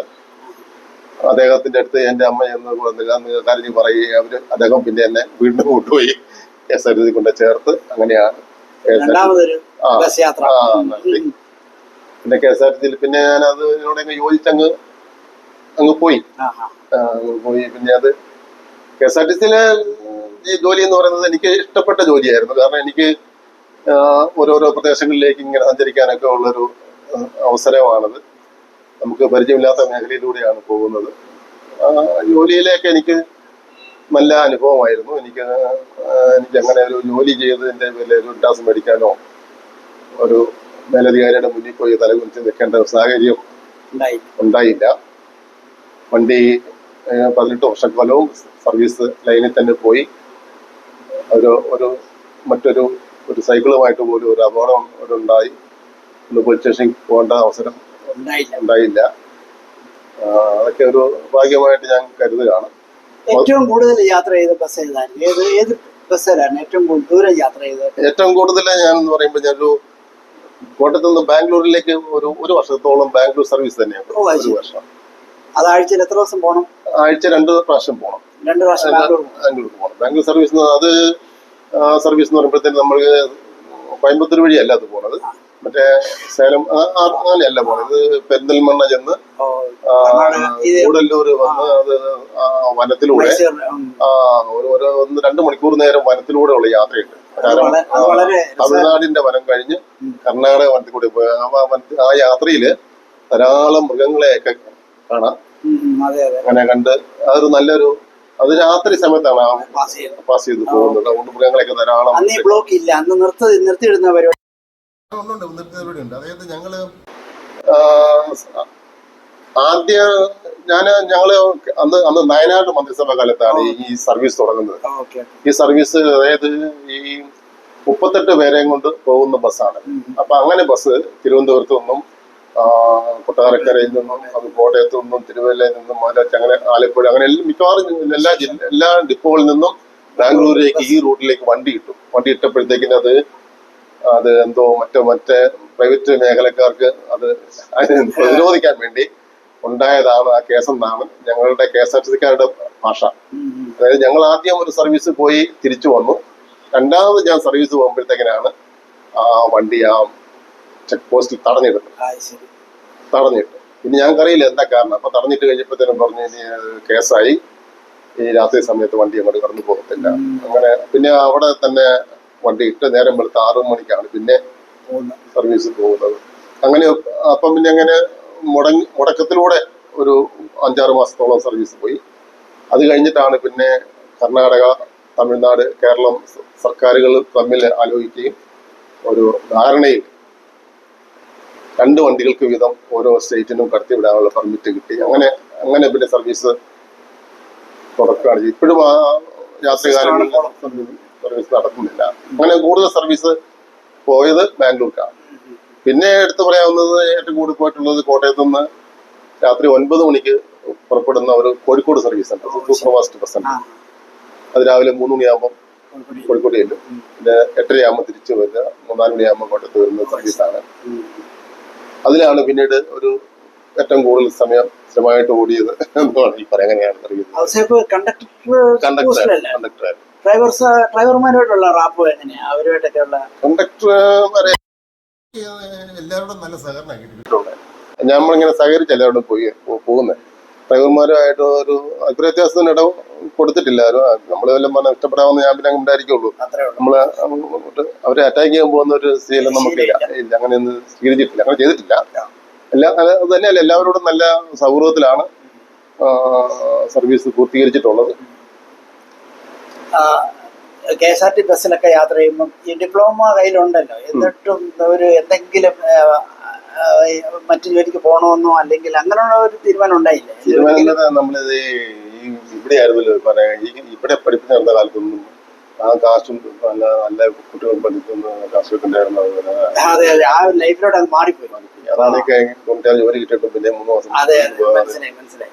ഈ ബസ് യാത്രക്കിടയ്ക്ക് എന്തെങ്കിലും നമ്മുടെ ഇലക്ട്രിക്കൽ പഠിച്ച കാര്യങ്ങൾ എന്തെങ്കിലും പ്രയോജനപ്പെട്ടിട്ടുണ്ടോ? എന്തെങ്കിലും മനസ്സിലായി അകലെ എന്തെങ്കിലും ഒരു അനുഭവം ഉണ്ടായിട്ടുണ്ടോ? അല്ലെങ്കിൽ കൂടെ ഉള്ളവർക്ക് അറിയാമോ ഇദ്ദേഹം ഡിപ്ലോമക്കാരനാണെന്നൊക്കെ? ഇല്ല, അങ്ങനെ ഒന്നുമില്ല. എല്ലാ KSRTC സ്റ്റൈലും. Okay okay. KSRTCയിൽ സാഹിത്യ അനുഭവങ്ങൾ എന്തെങ്കിലും ഉണ്ടോ? KSRTC എന്ന് പറയുമ്പോൾ എനിക്ക് എന്തെങ്കിലും രചനകൾ അയച്ചു കൊടുക്കുക? രചനയല്ല, KSRTCക്ക് തന്നെ ഒരു ഞങ്ങളുടെ പെൻഷൻ യൂണിയൻ അല്ല, അത് സർവീസ് സംഘടനകൾക്ക് തന്നെ ഒരു മാസികയുണ്ട്. അതിലെ കവിതകളൊക്കെ എഴുതിയിട്ടുണ്ട്. അത് ശരി. പിന്നെ ഞാനിങ്ങനെ ഒരു പുസ്തകം പ്രസിദ്ധീകരിച്ച് കഴിഞ്ഞപ്പോഴത്തേക്കിന് എനിക്ക് ഞങ്ങളുടെ ATO ഒക്കെ വിളിച്ച് അഭിനന്ദിക്കുകയും അവര് പറഞ്ഞ ഡയലോഗ്, എടാ സാധാരണ KSRTCക്കാരൻ ജോലി കഴിഞ്ഞ് വീട്ടിൽ ചെന്ന പിറ്റേന്ന് ജോലിക്ക് പോകേണ്ടവരെ കിടന്ന് ഉറങ്ങുകയുള്ളൂ. നിനക്ക് ഇതിന്റെ ഇടയ്ക്ക് ഇതൊക്കെ എഴുതാൻ എങ്ങനെയാ സമയം കിട്ടുന്നത്? യാത്ര കഴിഞ്ഞുള്ള. അതുകൊണ്ട് അവരെന്നെ വേറെ രീതിയിലാണ് കണ്ടത്. പിന്നെ ഒന്നുള്ളത്, ഞാൻ KSRTCയിലേക്ക് ആദ്യം ജോയിൻ ചെയ്ത തിരുവനന്തപുരത്താണ്. 1 വർഷം കഴിഞ്ഞാൽ കോട്ടയത്ത് വരുന്നത്. കോട്ടയത്തേക്ക് വന്നപ്പോഴോ എനിക്ക് കിട്ടിയ അനുഭവം എന്ന് പറഞ്ഞാല്, ഞാൻ പഠിപ്പിച്ച കുട്ടികളുടെയൊക്കെ രക്ഷകർത്താക്കള് പലരും അവിടെ അന്ന് എന്റെ മേലുദ്യോഗസ്ഥന്മാരായിട്ട് അവിടെ ഉണ്ട്. അപ്പൊ അവരെ എനിക്ക് നല്ലൊരു സപ്പോർട്ട് ചെയ്യുന്നതുകൊണ്ട് എനിക്ക് നമ്മളെ ഒരു പണിഷ്മെന്റ് ഒരു ഇതിലേക്ക് വിട്ടിട്ടില്ല. കാരണം അവര് പരിഗണിച്ചു. പിന്നെ അതായത് ഒരു സർവീസ് കഴിഞ്ഞ് വന്ന ചിലപ്പം അടുത്ത് വേറൊരു സർവീസ് പോകേണ്ട കണ്ടക്ട് ഇല്ലാതിരിക്കുന്ന സന്ദർഭമായിരുന്നു. അപ്പം ഒരു സർവീസ് ഫിനിഷ് ചെയ്യുന്ന കണ്ട ഉടനെ ഇവരവിടെ ചെന്ന് അവനെ നിർബന്ധിച്ചാലും സർവീസിന് വിടും. അങ്ങനെ ഒരു നിർബന്ധം എനിക്ക് എന്നോട് വന്നിട്ടില്ല. അവരങ്ങനെ ആ ഒരു, കാരണം എനിക്ക് 2-3 പേരവിടെ ഉണ്ട്, പ്രധാനപ്പെട്ട ആളുകള്, ഞങ്ങൾ ഡ്യൂട്ടി പോസ്റ്റ് ചെയ്തിരുന്ന ആളുകൾ ആയിട്ടുള്ള ആളുകൾ അവിടെ ഉണ്ട്. അതുകൊണ്ട് എനിക്ക് അന്നേരം ഞാൻ ഇവിടെ ട്യൂഷൻ നടത്തുന്നുണ്ടെന്ന് അവർക്കും അറിയാം. അതുകൊണ്ട് അങ്ങനെ ഒരു നിർബന്ധം 2ാമത് ഡ്യൂട്ടി പോകേണ്ടി വന്നിട്ടില്ല. ജോലി ഫിനിഷ് ചെയ്താൽ ഇന്നലെ വീട്ടിൽ പോരാൻ പറ്റും. ചിലർക്ക് അങ്ങനെയല്ല, ജോലി കഴിഞ്ഞാൽ അന്നേരം അവന് വേറൊരു സർവീസിന് വിടും. കാരണം സർവീസ് പോകണമല്ലോ. ഞാൻ ചോദിക്കുന്നതിൽ ഇത്രയും ലേറ്റായി കിട്ടിയത് എന്താ? PSC ടെസ്റ്റ് നേരത്തെ എഴുതാണ് എന്താ? എങ്ങനെയാണ് ഈ പോസ്റ്റ് ഇത്രയും ലേറ്റായി 96 വരെ ലേറ്റ് ആയത്? റാങ്ക് ലിസ്റ്റ് കിടക്കുക? റാങ്ക് ലിസ്റ്റിൽ ഉണ്ടായിരുന്നു.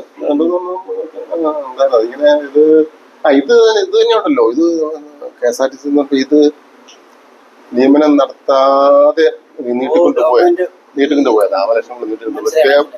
അപ്പം കേസിന്റെ ഭാഗമായിട്ടാണ് ഇത് സർവീസ് നിയമനം കിട്ടുന്നത്. Okay okay. ഔസേപ്പെ, വളരെ സന്തോഷം. കുറെ കൂടെ കാര്യങ്ങൾ ചോദിക്കണം. വൈഫുമായിട്ടുള്ള ഒരു ചെറിയ സംവാദം, പിന്നെ അനിയനും ഒരു പാട്ട് പാടാൻ പറ്റുമെന്നുണ്ടെങ്കിൽ ഒന്ന് ചോദിക്കണേ. Thank you. കവിത അടിമ പറഞ്ഞത് 3 ഭാഗങ്ങളാണ് ഈ കവിതയ്ക്കുള്ളത്. അടിമ ജീവിതം കേരളത്തെ സംബന്ധിച്ച് യാഥാർത്ഥ്യമായിരുന്ന ഒരു സംഗതിയാണ്. അടിമകള് മുതലാളിമാരുടെ വയലേലയ്ക്ക് സമീപത്തും വലിയ അങ്ങനെയൊക്കെ ആയിരിക്കും താമസിക്കുക. അവര് പകല് മുഴുവനും പാടത്ത് പണിയെടുത്തു കഴിഞ്ഞാൽ വളരെ വൈകിയെ കരയ്ക്ക് കയറുകയും അവർക്ക് കൂലിയായിട്ട് നെല്ല് കിട്ടും. ആ നെല്ല് വീട്ടിൽ കൊണ്ടുവന്ന് അത് അരിയാക്കി കഞ്ഞിയാക്കി കുടിച്ച് പാതിരാത്രി കഴിയുമ്പോഴായിരിക്കും കിടന്നുറങ്ങുക. പിന്നെയും അവർ അതിരാവിലെ പണിക്കിറങ്ങുക. അപ്പൊ അതിരാവിലെ പണിക്കിറങ്ങാൻ ചെയ്യുന്ന ഒരു പണി എന്ന് പറയുന്നത് മുതലാളിമാരുടെ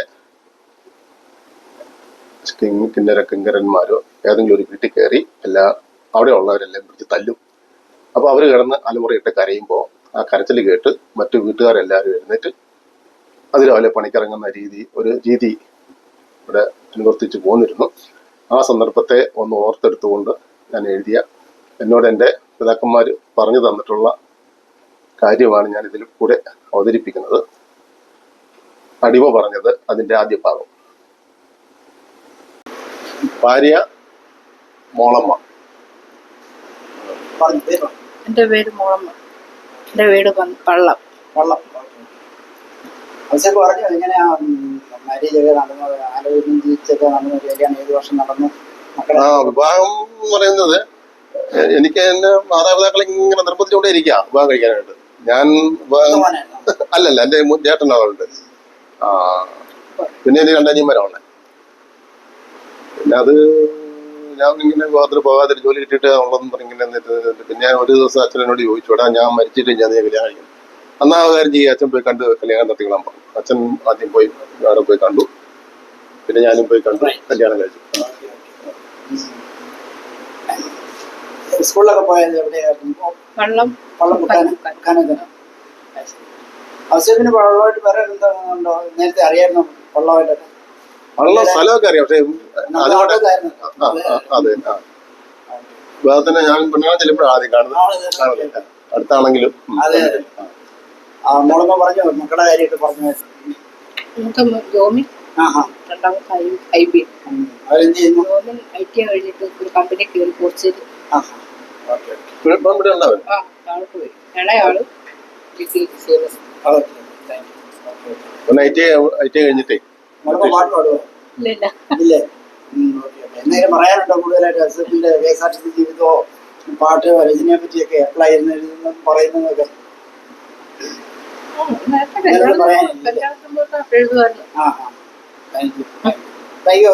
ആയിക്കോട്ടെ. ഓക്കെ.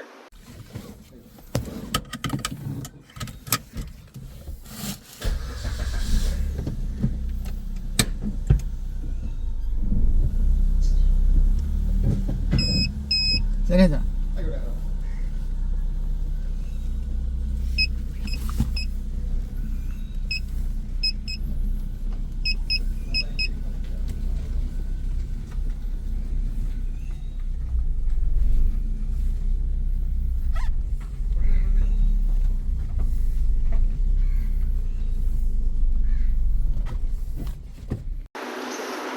പോളിടെക്നിക്കില് അഡ്മിഷൻ കിട്ടി. അപ്പൊ അവിടെ ആദ്യം എനിക്ക് കിട്ടിയ സൗഹൃദം എന്ന് പറയുന്നത് KR സോമനാഥൻ നായരാണ്. അപ്പൊ സോമനാഥൻ നായരും ഞാനും ഒരുമിച്ചാണ് ഞങ്ങൾ കോമ്പൗണ്ടിലേക്ക് കയറുന്നത്, ഒരുമിച്ചാണ് അത് കഴിഞ്ഞ് പോകുന്നത്.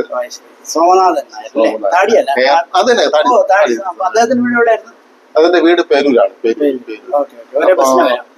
ഞങ്ങള് ടൗണിൽ തന്നെ ഒരുമിച്ച് വന്നിട്ട് കോട്ടയത്ത് നിന്ന് ഒരുമിച്ചായിരിക്കും പോളിടെക്നിക് വരിക.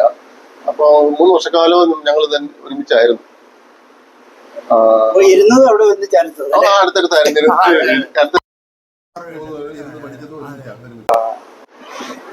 പിന്നീട് സൗഹൃദം പോയി. പിന്നെ നമ്മൾ കാണുന്നത് നമ്മുടെ കൂട്ടായ്മ ബാംഗ്ലൂരിൽ നിന്ന് വരിക. പിന്നെ നമ്മള് പഠിത്തം കഴിഞ്ഞെങ്കിലും സോമന്റെ സഹോദരിയുടെ വിവാഹത്തിനും ചേട്ടന്റെ വിവാഹത്തിനൊക്കെ ഞാൻ പോയിരുന്നു. പിന്നെ അദ്ദേഹം ബാംഗ്ലൂരിൽ പോയതിനു ശേഷമാണ് പിന്നെ സൗഹൃദം വിട്ടുപോയത്. പിന്നെ പോളിടെക്നിക്കില് ഞാൻ പിന്നെ കണ്ടത് സുരേഷ് ബാബുവാണ്. ഞങ്ങളുടെ ഈ റൂട്ടിൽ കൂടെ തന്നെ മെഡിക്കൽ കോളേജ് സർവീസ് ഒരു ദിവസം ഞാൻ ബസ്സിൽ കയറുമ്പോൾ സുരേഷ് ബാബുവാണ് കണ്ടക്ടർ. അപ്പൊ അങ്ങനെ ഒരു നമ്മുടെ കൂടെ പഠിച്ച സുരേഷ് ബാബു, കോളേജിലെ നല്ല സാഹിത്യകാരനായിരുന്നു അദ്ദേഹം. സുരേഷ് ബാബു പിന്നെ ചിറക്കട അത് കണ്ടു. പിന്നെ പൊളിറ്റിക്കലിലെ അങ്ങനെ പിന്നെ മെക്കാനിക്കലിനകത്ത് ആളുകൾ വന്നിട്ടുണ്ട്. പിന്നെ പറയാനില്ല. ക്യാമ്പസിൽ അന്നത്തെ എന്തെങ്കിലും ഓർമ്മകൾ പഴയതുണ്ടോ? 3 വർഷത്തെ സാഹിത്യരചനയുടേതോ അല്ലാതെയോ ഒക്കെ ഉള്ള കൂടുതൽ അനുഭവങ്ങൾ, സ്പോർട്സോ? സാഹിത്യരചന എന്ന് പറയുമ്പോൾ ഞാൻ നമ്മുടെ കോളേജ് മാസികത്ത് നമ്മുടെ പൊളിറ്റിക്കൽ ബിൽഡിങ്ങിനെ തന്നെ വർണ്ണിച്ചുകൊണ്ടൊരു കവിത അതിനകത്ത് നമ്മുടെ മാസികത്ത് എഴുതിയിട്ടുണ്ട്. പിന്നെ അങ്ങനെ പോകുന്നു അല്ലേ? അങ്ങനെ 3 വർഷങ്ങൾ പോയി. 3 വർഷം നല്ല തന്നെ അങ്ങ് പോയി. ഇതായിരുന്നു. സെൽവിനൊക്കെ ഉണ്ടായിരുന്നല്ലോ. മെക്കാനിക്കൽ അന്നത്തെ സാർമാരെ വല്ല എന്തെങ്കിലും സ്പെഷ്യൽ ആയിട്ടോ സ്പെസിഫിക് ആയിട്ട് ഓർമ്മയുണ്ടോ? പിന്നീട് നമ്മുടെ ഗണപതി നമ്മുടെ പ്രിൻസിപ്പാൽ, പിന്നെ ഹരിദാസ് സാർ അല്ലേ? മെക്കാനിക്കൽ ഡ്രോയിങ് ഒക്കെ പഠിപ്പിച്ച സാറ്, പിന്നെ ഒരു ഗോപി സാറ്, പിന്നെ വർക്ക്ഷോപ്പിൽ കുറെ പേരുണ്ടായിരുന്നു. പിന്നെ ഇലക്ട്രിക്കൽ പഠിപ്പിച്ച ഔസേഫ് സാറോ സാറ്, പിന്നെ ഒരു സിവിൽ കണക്ക് പഠിപ്പിക്കാൻ ഗവൺമെന്റ് കോളേജിൽ. Okay, thank you Ouseph. ഇത്രയും നേരം ദീർഘമായി കാര്യങ്ങൾ സംസാരിക്കാൻ പറ്റിയതിൽ. കവിതകൾ കുറെ കൂടെ കേൾക്കണമെന്നുണ്ട്. ആ കാലങ്ങളിലും ഔസേപ്പിന്റെ കവിതകൾ കേൾക്കാൻ വളരെ രസമായിരുന്നു. അത് ഇന്നും തുടരുന്നതിൽ വളരെ വളരെ സന്തോഷമുണ്ട്. Thank you so much. Okay, സന്തോഷം. नाम बताओ भाई. नाम है प्रदीप, और तुम कहाँ से? वेस्ट बंगाल। कब आए इधर? यहाँ पे हो गया 1 साल। 1 साल. कौन लाया आपको इधर? भैया लोग के साथ आए। ये आपका भाई है? बड़ा भाई है? बड़ा भाई है। बड़ा भाई. हाँ, अच्छा अच्छा. केरल कैसा है भाई? केरल कैसा है? एकदम मस्त है। मस्त. पैसा बराबर मिलता है इधर? मालिक देता है पैसा? बराबर मुश्किल है। नहीं. आप कुछ ये सब कुछ बनाता है कौन? हम लोग भी बनाते हैं इधर। आप बनाते हैं? हाँ. केरला चिप्स कुछ मुश्किल नहीं. नहीं, अभी आप ये हो गया, उस्ताद हो गया. स्टार्ट हो गया ये वाला। कौन से आपका खाना कौन से अच्छा है? हम इधर बोरिंग हो गया वो खाते खाते। वो इधर बनाते इधर खाते हैं ना, इसलिए मन नहीं है अभी। मन नहीं. नहीं, केरल का कौन सी खाना अच्छा है आपको? वो केरला का चीज से ज़्यादा है, लेकिन अभी मन नहीं है। मन नहीं जाने का अभी का. वो हम लोग बनाते हैं ना, वो ऑयल का गैस ऑयल आता का है, इसलिए इसलिए खाता नहीं है। तुम बताओ ना भाई. हाँ, ये शॉप में कैसा है? वो पहली बार है। पहली बार है. 1 साल का. आप तुमको कितने साल से? मैं इधर 5 साल ज़्यादा हो गया। तुम शादी किए? नहीं नहीं नहीं, शादी आगे करेगा शादी ही करेगा। कब? 1 साल बाद, 2 साल बाद, 5 साल? नहीं, अगले साल है। अगले साल. यहाँ सिलगुड़ी में? हाँ, सिलगुड़ी से ले शादी करेगा. चलो भाई, तुम बताओ यार, तुम कहाँ तक पढ़े? मैं 9 तक। और आगे जाने का पढ़ने का दिल नहीं लगा? नहीं लगा। खलास खलास. अभी जाएगा पढ़ेगा? अभी तो नहीं पड़ेगा। नहीं पढ़ेगा. खलास. अल्लाह। Okay ji, thank you ji.